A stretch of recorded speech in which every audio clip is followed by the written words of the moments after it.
మీరు చాలా చోట్ల చూసే ఉంటారు, సర్వం శివుడే కదా, అలాంటి శివుడిని ఆ కాళికామాత ఎందుకు కాళ్ళతో తొక్కిందో అని.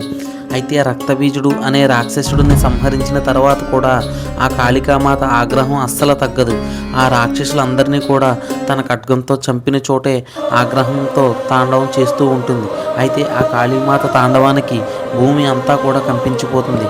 అప్పుడు దేవతలందరూ కూడా శివుడి దగ్గరికి వెళ్ళి ఆ కాళికామాతను శాంతింపజేసి భూమిని రక్షించమని వేడుకుంటారు.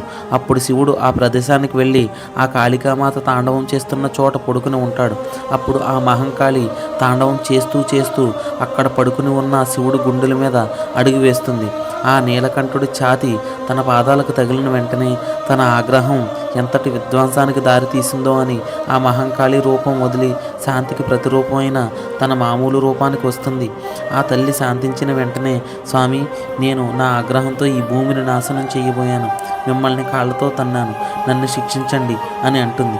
అప్పుడు శివుడు చిరుహాసంతో, చూడు దేవి, శక్తి విధ్వంసానికే కాదు సృష్టికి కర్త అవుతుంది అని కూడా అంటాడు. అప్పటి నుండి ఆ కాళికామాత భక్తులకు వరాలు ఇస్తుంది. మీలో కాళికామాత భక్తులు ఉంటే జై కాళీమాత అని కామెంట్ చేయండి.